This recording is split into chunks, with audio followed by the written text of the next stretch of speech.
சுரேஷ் அவர்களிடமிருந்து ஆரம்பிக்கிறேன். முக்கியமான துறைகள் எல்லாம் வந்து பாஜக தான் வச்சிருப்பாங்க. அதை வந்து மற்ற கூட்டணி கட்சிகளுக்கு விட்டு தருவ மாட்டாங்க அப்படிங்கிறது ஆரம்பத்திலிருந்து சொல்லப்படக்கூடிய ஒரு விஷயமாக இருந்தது. அதே தான் இப்பவும் எதிரொலிச்சிருக்குதா? டெஃபினட்டாக. ஏன்னா இப்போ ஒரு கூட்டணி ஆட்சியாக இருந்தாலும் பாஜக தான் 240 சீட்டு கிட்டத்தட்ட வச்சுருக்காங்க. ஸோ பிரதமரும் பாஜக கட்சியிலேருந்து வந்ததுனால ஒரு ஆட்சியை நடத்தணும்னா ஒரு 5 முக்கியமான இலாக்கா ஸ்பீக்கர்ஷிப் இது வந்து அவங்க கையில் இருந்தால் தான் அவங்களால கவர்மெண்ட்டை ரன் பண்ண முடியும். ஸோ பார்த்தீங்கன்னா ஹோம் அஃபேர்ஸ் வேறு யாருக்கும் கொடுக்கறதுக்கு வாய்ப்பே இல்லை. அதேமாரி நீங்கள் பார்த்தீங்கன்னா ஃபைனான்ஸ், எக்ஸ்டர்னல் அஃபேர்ஸ், டிஃபென்ஸ், அதை தவிர லோக்சபா ஸ்பீக்கர்ஷிப். இவங்க ஒரு 1 ஸ்டெப் அஹெடாக போய் என்ன பண்ணியிருக்காங்க, அக்ரிகல்ச்சர் அண்ட் ஃபார்மர்ஸ் வெல்ஃபேரை சிவராஜ் சிங் சௌஹானுக்கு கொடுத்துருக்காங்க. அது வந்து டஃப்பான ஒரு இலாக்கா இன்றைய நிலைமையில். ஏற்கனவே பேச்சு குமாரசாமி கேட்கதான் ஒரு பேச்சு வந்தது, அதான் அதுக்கு வரேன் நான். ஏன் இப்போ கொடுத்துருக்காங்கன்னா அது வந்து ஒரு கடினமான இலாக்கா இன்றைய நிலைமையில். ஃபார்மர்ஸ்லாம் அஜிடேஷன் பண்ணிட்டு இருக்காங்க.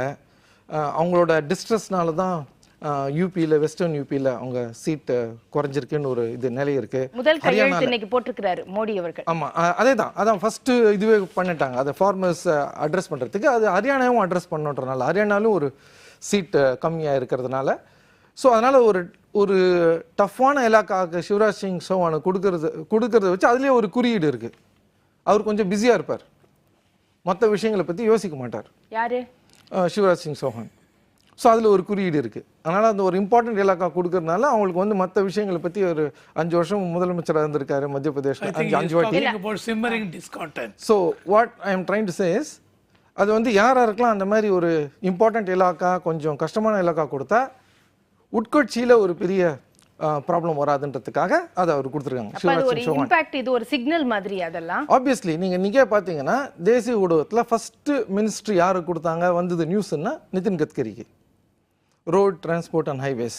அவருக்கு அதே தான் கொடுப்பாங்கன்னு எல்லாருக்குமே தெரியும். அதையும் மற்றவங்களுக்கு கொடுக்கறது வாய்ப்பே கிடையாது. ஏன்னா அதுவும் அவங்க தான் வச்சுக்கணும். அது ஒரு வளமான ஒரு இலாக்கா, அதில் ஒரு ரொம்ப நல்லா பண்ணியிருக்காருன்ற ஒரு பேர் இருக்குது ஒரு 10 வருஷமாக. ஸோ அதனால் அதுவும் அவர் கொடுத்துருக்காங்க. அதுவும் ஒரு முதல்ல அவர் கொடுத்தது மூலமாக ஒரு குறியீடு இருக்குது. அந்த சிம்மரிங் டிசன்ட் நாளைக்கு உள்கட்சியில் ஏதானும் அவர் எதாவது கலப்பு போகிறான்றதுக்காக அவருக்கு முக்கியத்துவம் கொடுத்து அவருக்கு முதல்ல அந்த நியூஸை ரிலீஸ் பண்ணாங்க. இல்லை, இதுக்கான ஒரு அறிகுறி முன்னாடி இருந்ததா? உட்கட்சி பூசல்ல இவங்க எல்லாம் வர்றாங்க, சிவராஜ் சிங் சௌஹானா சரி இருக்கட்டும், நிதின் கட்கரியா இருக்கட்டும், இவங்களால ஒரு பிரச்சனை வரக்கூடும் அப்படிங்கிறதுக்கான ஒரு சிக்னல் முன்னாடி இருந்ததா என்ன? அது இந்த 240 சீட் தான் வந்ததுன்னு இருந்தது. ஏன்னா இப்போ நீங்கள் பார்த்தீங்கன்னா ஒரு இம்பார்ட்டன்ட் பிளேயராக இருக்கிற ஆர்எஸ்எஸ் இது வரைக்கும் இந்த எலெக்ஷனை பற்றியோ இல்லை இந்த மோடி 3.0 பற்றியோ பெருசாக எதுவும் பேசவே இல்லை. நீங்கள் பார்த்தீங்கன்னா இல்லைன்னு தெரியாது. ஆர்எஸ்எஸ் அதை பற்றி எதுவுமே பேசலை. அவங்க சந்தோஷமும் படல, எதுவும் அதே சமயத்தில் இதுவும் பண்ணல. ஒரு பெரிய நியூஸும் வரல. ஒரு நியூஸ் கான்ஃபரன்ஸ் வச்சு நம்ம வின் பண்ணிட்டோன்ற மாதிரி எதுவும் சொல்லலை. முன்னாடி ப்ரீவியஸா அதை சொல்லிருக்காங்களா? டெஃபினட்டாக சொல்லியிருக்காங்க, கங்க்ராச்சுலேட் பண்ணியிருக்காங்க. ரொம்ப ஒரு அடலேஷன் இருந்திருக்கு. ஆர்எஸ்எஸ் ஹெட் குவார்ட்டர்ஸ்லேயே பெரிய லெவலில் செலிப்ரேட் பண்ணியிருக்காங்க. அது மாதிரி எதுவும் இல்லை. ஏன்னா 240 வந்தது அவங்களுக்கே ஒரு என்ன சொல்கிறது, அவங்க நினச்ச அளவுக்கு வரலங்கிறது ஒரு சாட்டிஸ்ஃபேக்ஷன் இல்லை. அது ஒன்று. ரெண்டாவது, இது வந்து முதல் தடவை இது மாதிரி 240 வந்திருந்ததுன்னா சிம்மரிங் டிஸ்கண்டென்ட் உள்கட்சி பூசல் வரதுக்கு வாய்ப்பே இல்லை. முதல் தடவை இது 2014 இது மாதிரி வந்ததுன்னா உள்கட்சி பூசல் வரதுக்கு வாய்ப்பு இல்லை. ஆனால் 10 வருஷம் ஒரே பிரதமர் இருக்கிறதுனால மற்ற அரசியல்வாதிகளுக்கும் அவங்க கட்சியில் இருக்கிறவர்களுக்குமே ஒரு ஆசை இருக்கும். அது நேச்சுரல் ப்ராக்ரெஷன் சொல்லுவாங்க. பொலிட்டிஷியன் ஒரு பதவியை அடைஞ்சிட்டோம், அடுத்த பதவியை அடையிறதுக்கு தான் எல்லா அரசியல்வாதியும் ஆசைப்படுவாங்க. அதே பதவியில் இருக்கிறதுக்கு எந்த அரசியல்வாதியும் ஆசைப்பட மாட்டாங்க. ஸோ அதில் ஒரு 3 பேர் பார்க்குறேன் நான் மெயினாக. இதில் வந்து ராஜ்நாத் சிங், அவரும் பாஜக தலைவராக இருந்திருக்காரு. நிதின் கட்கரி, அவரும் பாஜக தலைவராக இருந்திருக்காரு. சிவராஜ் சிங் சௌஹானை பொறுத்த வரைக்கும் ரொம்ப சக்ஸஸ்ஃபுல்லாக மத்திய பிரதேஷில் ரன் பண்ணியிருக்காரு சீஃப் மினிஸ்டர்ஷிப்பை. Not only that, more importantly அவர் வந்து இந்த வாட்டி ஒரு 29 சீட்டை கொடுத்துருக்காரு. அந்த 29 சீட்டில் ஒரு 10-15 கம்மியாக இருந்தால் கூட இன்னும் இவங்களுக்கு மெஜாரிட்டிக்கு கஷ்டமாக இருக்கும். ஸோ இவங்க 3 பேர் நாளைக்கே அவங்க பிரிச்சுன்னு வந்துடுவாங்கன்றதெல்லாம் நான் சொல்லலை. இந்த உட்கட்சி பூசல் வராமல் இருக்கிறதுக்காக ஒரு நல்ல இலாக்கா கொடுத்துருக்காங்க, கஷ்டமான ஒரு இலாக்கா கொடுத்துருக்காங்க சிவராஜ் சிங் சௌஹானுக்கு. அக்ரிகல்ச்சர் அண்ட் ஃபார்மர்ஸ் வெல்ஃபேர்ன்றது இன்றைய நிலைமையில் ஃபார்மர்ஸ் என்னென்னலாம் கேட்குறாங்கன்னு தெரியும். இவங்க ரெட்டிப்பாக்குறேன்னு சொன்னாங்க, அதெல்லாம் நடக்கலை. இப்போ இந்த கவர்மெண்ட் டெஃபினட்டா ஃபார்மர்ஸோட இஷ்யூஸை எடுத்துன்னு போனாதான் அது அதுக்கு அச்சாரமா தான் முதல் கையெழுத்தே அவர் போட்டிருக்கிறாரு, கரீப் கிசானுக்கு போட்டிருக்கிறாரு. அப்ப அதோட இதுவும் நீங்க சொல்ற மாதிரி ஒரு சிக்னல் தான். அடுத்து ஃபார்மர் அப்படிங்கிற அவங்களுடைய வளர்ச்சியில, விவசாயிகளுடைய வளர்ச்சியில நாங்க கவனம் செலுத்துவோம் அப்படிங்கறதையும் அவங்க வந்து குறிப்பிடுறாங்க. அதை தவிர ஹரியானா அசம்பிளி எலெக்ஷன் வருது.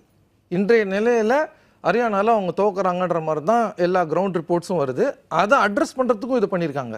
ஹரியானால எலெக்ஷன் வரப்போகுது இன்னொரு 4-5 மாசத்துல. ஸோ அவங்க வந்து அதை அட்ரஸ் பண்றதுக்கும் இந்த யுக்தியை கையாளுருக்காங்க. ஸோ நீங்க பாத்தீங்கன்னா அவங்க கொடுத்ததுல எதுவும் பெரிய எனக்கு வந்து என்ன சொல்றது சர்ப்ரைஸ் எலிமெண்ட் எதுவுமே இல்லை. இந்த மினிஸ்ட்ரியில அவங்க இம்பார்ட்டன்ட் போர்ட்ஃபோலியோ பாஜக தான் வச்சுக்கின்றது எல்லாருக்கும் தெரியும். ஆனா அவங்க சொல்லியிருக்கிறது இன்னைக்கு என்னன்னா வெளிப்படையா இந்த கூட்டணி கட்சிகள்லாம் அவங்களுடைய தேவைகளை கொஞ்சம் குறைச்சிக்கணுன்ற மாதிரி ஒரு ஸ்டேட்மெண்ட் கொடுத்துருக்காங்க. இன்னைக்கு நீங்கள் நினச்சதெல்லாம் கொடுக்கறது கொஞ்சம் கஷ்டன்ற மாதிரி ஒரு ஸ்டேட்மெண்ட் கொடுத்துருக்காங்க. ஸோ அதனால் அதை வச்சு என்ன சொல்கிறாங்கன்னா எல்லா மினிஸ்டர்ஸும் இப்போ ஹாப்பியாக இருக்க போகிறது இல்லை. கூட்டணி கட்சி அமைச்சர்ஸ், பாஜக அமைச்சர்கள் ஹாப்பியாக இருக்க போகிறாங்க.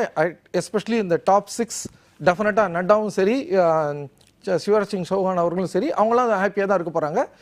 So for the time being நான் சொன்ன மாதிரி ஒரு 6 மாசத்துக்கு நெக்ஸ்ட் அசெம்பிளி எலெக்ஷன்ஸ்லாம் வர வரைக்கும் கவர்மெண்ட் வந்து குமாரசாமிக்கும் நல்ல மினிஸ்ட்ரி தானே சார் கொடுத்திருக்காங்க. ஆமா, அது வளமான மினிஸ்ட்ரி தான். ஆனா அவர் கேட்டது வந்து வளமான மினிஸ்ட்ரி. ஆனா அவர் கேட்டது வந்து அக்ரிகல்ச்சர். ஏன்னா அவருக்கு அங்க வந்து கர்நாடகால இப்போ வந்து வறட்சி, ஃபார்மர்ஸ்லாம் ரொம்ப இதுல இருக்காங்க. காங்கிரஸ் கவர்மெண்ட் இருந்ததும் சரி, பாஜக கவர்மெண்ட் மேலேயும் ரொம்ப அதிருப்தியில் இருக்காங்க.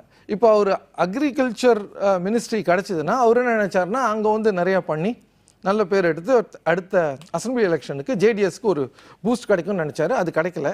பட் நீங்க பாத்தீங்கன்னா ஒரு இது கொடுத்துருக்காங்க, ஸ்டீல், ஹெவி இண்டஸ்ட்ரீஸ். ஸ்டீல் வந்து எல்லாருக்குமே தெரியும், நேரடியாக தெரியும், நல்ல வளமான ஒரு இலாக்கா.